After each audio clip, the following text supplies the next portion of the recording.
भाई और किसी कंट्री का स्कैम बताओ, कुछ चटक स्कैम हो रहा हो किसी कंट्री का। स्कैम्स भाई हर देश में अलग अलग तरह के स्कैम है, छोटे से लेके बड़े स्कैम्स सारे हैं।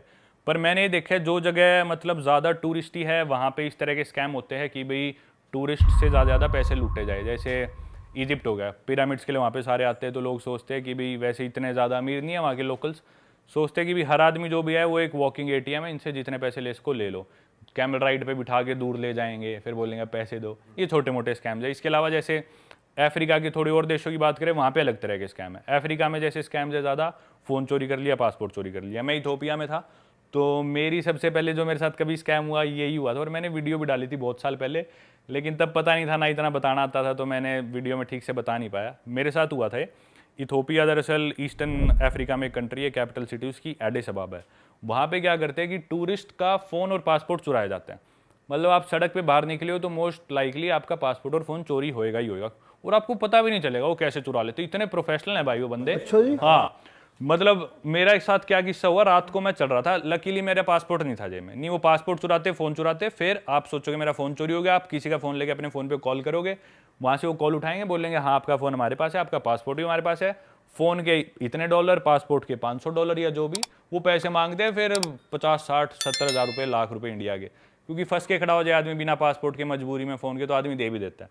आपने दिए फिर? नहीं, वही तो हुआ, तो मैं रात को चलने लग रहा। लकीली वो ना उस ट्रिप पे मैंने यूट्यूब जर्नी अपनी शुरू करी थी, तो मेरे साथ मेरे दो भाई गए थे, एक मामा का लड़का, एक चाचा का लड़का। मामा वाला लड़का मेरा तगड़ा सा है, और उसको हालांकि मैंने बताया भी नहीं था कि हम कहाँ जा रहे हैं, उसे बस यूँ बोला था फॉरेन जा रहे हैं। वो सोच रहा था जाते ही कि भी कहीं बिकनी विकनी में लड़कियां दिखेंगी, बीचीज होंगे, गोरे लोग दिखेंगे। इथोपिया एयरपोर्ट पे बाहर लैंड होती है, उसने कुछ रिसर्च नहीं करी, तो वो उन लोगों को देख के, अब हमारे मन में तो ये कि हर काला आदमी कोई चोरो चक्का है, अपने इंडिया का माइंडसेट, वो सारे ब्लैक्स आए बाहर एयरपोर्ट भाई में। लेकिन जब आप इथोपिया जा रहे थे आपको मालूम थोड़ी होगी इतनी इजीली, मतलब इतना आम है यहाँ पे चोरी होना फोन वगैरह? हाँ, तब नहीं बता, नहीं मालूम होगा ना आपको? वो तो वहां जाके ही हुआ। हाँ। तो बस वो बाहर निकलती, उसने वो काले लोग देखे एयरपोर्ट के बाहर, तो वो उन पे चीख रहा है, इनको शर्म नहीं आती, जुग्गी वालों को एयरपोर्ट के बाहर आके रहने लग रहे। वो भाई कह रहे, अब मैं उसे क्या बताऊं, वो मेरे को ही गुस्सा देसी करे। बालक तो ऐसी रहे यार, सीधा सीधा। अब मैं उसे बता दूं भैया सारे ऐसे, तो मेरे पे गुस्सा करे। मैंने थोड़ी देर और कंट्रोल करा, फिर बोला कि यार वो बीच बीच बड़ी बिल्डिंग कहाँ छुपी हुई है, दिख नहीं रही। फिर एंड में होटल में पहुंच गए, कुछ नहीं मिला उसे, फिर उसे सच्चाई पता चली, वो मेरे से बहुत नाराज भी हुआ। फिर मेरा बाद में फ़ोन चोरी हो गया, तो वो बहुत फ्रस्ट्रेटेड था कि भाई मेरे को कहाँ लिया और मेरे साथ ये क्या होने लग रहा है, ऊपर से फ़ोन भी चोरी हो गया ऐसी जगह आगे। मैं सड़क पे चल रहा, रात के 11 बजे का टाइम, मेरे वो दो भाई साथ थे, और 2 सब्सक्राइबर मिल गए मेरे को। कुदरती नया ही चैनल बनाया था, फिर भी 2 सब्सक्राइबर मिल गए, जयपुर के थे वो भाई। पता भी नहीं चला, एक वहाँ पे ना दुकान थी, उस दुकान में क्या करते हैं, गाय का कच्चा मांस खाते वो, एक बड़ी सी दुकान, और उसमें गाय लटका रखी, बिल्कुल कच्चा मांस उसका वो खा रहे, और दूर से वो ऐसे दिख रही मेरे को। वो जो जयपुर वाला जो मेरा सब्सक्राइबर था, उसने बताया कि वहाँ पे ऐसे ऐसे होता है। तो मैंने अपना फ़ोन वोन जेब में डाल लिया, मैं खुद ही गिनाने लगी, और मैंने सोचा इसकी तो फोटो वीडियो कुछ नहीं बनाऊंगा मैं, भाई क्या चीज़ कर रहे हैं। तो मेरी नज़र ना थोड़ा उधर से थी, भाई क्या ये इन्होंने दुकान बना रखी है, पर उससे हम इग्नोर करके फिर मैं चलने लगा। मेरे पास एक आदमी आया, एक ट्रे सी लेके, उसमें टिश्यू पेपर वगैरह थे, मेरे नज़दीक आके बोला कि भी ये चाहिए कुछ। मैंने उसे दूर से ही कर दिया, नहीं नहीं चाहिए। जहाँ तक मेरे को याद है वो मेरे से 2-3 फुट दूरी जो उसकी क्लोजेस्ट थी वो थी, और 2 सेकंड के लिए आया था। 10-15 सेकंड बाद मैंने जेब में फोन हाथ डाला तो फ़ोन गायब, फ़ोन ही नहीं। भाई इतना प्रोफेशनल बंदा यार, मेरे आज तक नहीं पता चला कि उसने निकाला कैसे। अकेला था वो क्या? दो अकेला बंदा था, और हम मेरे 2 भाई और 2 सब्सक्राइबर, हम 5 जने थे उस टाइम। अकेले की इतनी हिम्मत, रात के 11 बजे आए। वहाँ पे वो बोलते कि अंधेरा होए बाद सड़क पे निकलो ही मत, ये रूल है अफ्रीका का, मोस्टली कंट्रीज का। निकल रहे तो आप बेवकूफ़ हो। हमने सोचा हम लड़के हैं, 5 लड़के हैं, 5 जवान है, हमें कौन क्या कहेगा। आया वो अकेला ही निकाल के ले गया, पता भी नहीं चला। उसी टाइम भाई उसमें से एक के पास आईफोन था, तो फाइंड माई आईफोन में देखा भाई मेरा फ़ोन कितनी दूर है। तो हमने, एक के पास गाड़ी थी जयपुर वाले के पास, उसकी गाड़ी में बैठे वो लोकेशन ट्रैक करी, हम उस जगह पहुंच गए। रात को 12 साढ़े 12 बज गए। अब भाई वो जगह इतनी खतरनाक, रात को सन्नाटा, सारे दारू पिए हुए लोग, अफ्रीका वैसी सब खतरनाक इलाका।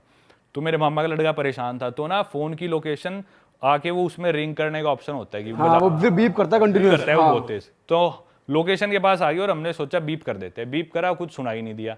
तो एक आदमी गुजरने लग रहा था दारू पी के, तो मेरे मामा के लड़के को मैं बोला शायद इसके पास है, मैंने बस शायद ही बोला था भाई। उसने जाके पकड़ी, उसको मारना शुरू कर दिया। वो पिटा भाई बहुत फुल, कुछ कर दिया भाई हाँ, उन्हीं के इलाके में। और भाई एक आदमी दारू पी रहा, उसे पीटना शुरू कर दिया उसने। भाई वहाँ भीड़ सी इकट्ठी होगी ऐसे ऐसे। फिर एक लेडी आई, उस लेडी पे हमने थोड़ा ट्रस्ट करा, क्योंकि उसके हाथ में बच्चा था। हमने सोचा क्यों झूठ बोलेगी। तो ये बोली तुम्हारा फ़ोन चोरी हुआ होगा। हम बोले हाँ ना, वो इंग्लिश नहीं आती बिल्कुल भी, इशारों में जो बात हुई। तो बोली अंदर एक गली है, उस गली में जाओ, वहाँ पे रहते हैं वो जो जिन्होंने चुराया होगा। अब रात को हम गए, बिल्कुल सुनसान गलियों में घुस गए। अब उनका इलाका और मेन रोड से बहुत दूर है, हम बिल्कुल गलियों में, और हमें पता था भाई हो सकता है हम यहाँ से वापस ही ना लौट पाए, ऐसा इलाका।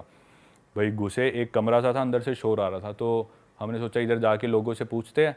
उस कमरे में हम घुसे तो 8-9 लड़के, जवान लड़की, दारू पी रखी, दारू पी रहे और वो स्नूकर खेल रहे, और सबके हाथ में भाई आईफोन, सैमसंग गैलेक्सी। अफ्रीका में जहाँ लोगों के पास फ़ोन ही नहीं होते, उनके पास वो फ़ोन। हम समझ गए भाई इनमें से ही कोई चोर है। हम जाके बोले भाई ऐसी ऐसी बात है, तुम में से किसी ने फ़ोन चुराया, फ़ोन दे दो। वो बोले कौन हो तुम, इधर किस तरह आ गए, तुम्हारी हिम्मत कैसी हुई आने की है। वो हम बोले हम जाएंगे नहीं, फ़ोन लेके ही जाएंगे। तो हमारी कई देर बहसबाजी सी चली। ऐसे हमने सोचा कि भी बात ज़्यादा बिगड़े ना, क्योंकि इलाका उनका, लोग भी वो ज़्यादा थे। तो पर हमने फिर भी यूँ था फ़ोन तो लेना ही लेना है, क्योंकि फ़ोन में मेरी सारी फ़ोटोज़ उस ट्रिप की, और मेरे पास फ़ोन अच्छा था, आईफोन था, तो उन भाइयों की मैंने खींच रखी, उनको भी अपनी सारा कंटेंट है उसमें जो रिकॉर्ड किया है। सारे कॉन्टैक्ट्स उसमें, ना कुछ उसमें वो कर रखा था ऑनलाइन अपलोड या बैकअप। फिर भाई एक जयपुर वाला लड़का स्मार्ट था। इथोपिया में सिर्फ एक ही कंपनी है, जैसे अपने तो एयरटेल, जियो, वोडाफोन, वहाँ पे सिर्फ इथियो टेलीकॉम कंपनी है, और आपका मोबाइल नंबर आपकी नेशनल आईडी से रजिस्टर्ड है। मतलब आपको किसी का मोबाइल नंबर पता चल गया तो आपको उसका आधार नंबर पता है। तो हर आदमी के पास एक ही नंबर होगा और कोई दूसरा ऑपरेटर है ही नहीं, तो एक ही नंबर होता था। तो उसने ना, जो एक आदमी उनमें से दारू पी रखी थी, उन गैंग में से बोला कि भी हमारे पास नहीं है। तो जयपुर वाला बोला 1 सेकंड में कॉल करके ट्राई कर लेता हूँ, अगर इधर नहीं बचता तो हम चले जाएंगे। वो बोला हाँ आप कॉल कर लो। तो उसने क्या करा, उसने अपने खुद के फ़ोन पे कॉल कर ली, और उसका फ़ोन वो गाड़ी में छोड़ गया था, क्योंकि पता था यहाँ लेके जाएंगे तो हमारे भी जाएंगे, तो सब छोड़ के हम गाड़ी में गए थे। तो उसने अपने नंबर पे कॉल कर ली। वो समझ गया भाई ये नंबर इसने किसका मिला है, ना कुछ फ़ोन बजा। वो समझ गया ये गड़बड़ है, ये तेज़ बन गया हमारे साथ। अब वो हमारा कुछ करते भी है तो हमारे पास उस आदमी का नंबर है, मतलब उसकी आइडेंटिटी हमारे पास है। और वहाँ पे फ़ोन चुराने का क्राइम बहुत ज़्यादा है, लेकिन उतने ही स्ट्रिक्ट लॉज भी है। अगर आप फंस गए ना तो आपकी बेल नहीं होगी, आपको जेल हो जाएगी। लेकिन फंसते नहीं है वो, क्योंकि कौन हिम्मत करता है उनकी झुग्गियों में जाके उनसे पंगे लेने की, कोई नहीं फंसता। उन्होंने सोचा भाई अब हम फंस गए, तो तब हमारा पलड़ा थोड़ा भारी हुआ। उनसे मैंने बात करी, भाई फ़ोन दो, और ले दे के रात को उनसे फ़ोन वापस ले गए। तो ये किस्सा भाई आप हो थोड़े डेंजरस जगह पे ना, आप चले जाते हो, कुछ है सीन। क्या बात कर रहे हो कि कौन घुसता है उनकी झुग्गी में? भाई आप चले गए, परमवीर भाई घुसते हैं भाई अपने। एक आम आदमी पीट दिया आपने वहाँ, भाई ने हमारे। बिना ही बात पीट दिया। वो शरीफ आदमी था, बुरा भी लगता है वैसे पर भाई हम भी शरीफ थे, हमारा फोन क्यों चुराया? सही बात है भाई, ये भी बात मुक्के सही मार दिए भाई ने। अरे उसने बहुत मारे यार। वो है भी ऐसा, वो देसी आड़ू जान नहीं होती, वो उस टाइप का है, बिल्कुल दूध दही खाना सिर्फ, और उसे लड़वा लो बस, ऐसा है वो। और वो तैयार बैठा था मुझे कोई चाहिए गुस्सा उतारने के लिए। वो उसने इतना पिटा यार, सड़क पे उनके लोकल भी इकट्ठे हो गए, छोड़ दो इसे मरेगा ये बहुत कैड़ा लगा होगा उस बंदे अरे को। भाई बहुत मारे उसके, उससे उठा ही नहीं जा रहा था आखिरी में, पता नहीं कैसे लेके भाई गए। ये खासियत है हम देसियों की, कहीं जाके लठ काट दें जा। और वो उसे हिंदी में लग रहा, वो हरियाणवी में। अब मैं, वो मेरा भाई इतना देसी, मैं बोलता भाई इधर इंग्लिश नहीं बोल, इंग्लिश ही समझ में आएगी, हिंदी कौन समझेगा? बोला ये सारी समझे, काट फोन, फोन काट और वो भाई उसकी गुद्दी पकड़ रखी अफ्रीकन की, और सारी समझे, बैंड फोन काट दे, नहीं बताऊंगा भाई ये नहीं समझ रहा, इंग्लिश में बोलते समझ तो लेगा अगला। सारी समझे बैंड बेरे, हमने ही निकाला शाना बनाए हो, गुना शाना बन रहे हो। और भाई उसके एक बात बोल ले हरियाणवी में, एक मुक्का, एक गाड़ी पे एक मुक्का भाई वो बिल्कुल सनी देओल बन रहा। भाई आपको ना भाई को किसी और ट्रिप पे भी ले जाना चाहिए। ओ भाई वो मेरे साथ पीछे पड़ा हुआ उस ट्रिप के बाद से। भाई अब कोई अच्छी जगह ले जा, तूने मेरी जिंदगी में एक ट्रिप मिलता है आम बच्चों को घर पे, उसने इतनी मन्नतें करी है, वो जाऊंगा और बोला तू ले गया अफ्रीका। अरे वाह, आपने ये वीडियो यहाँ तक देख ली भाई, तुमने हमारी मेहनत सफल कर दिया। तुम ही लोग हो असली रियल हिट।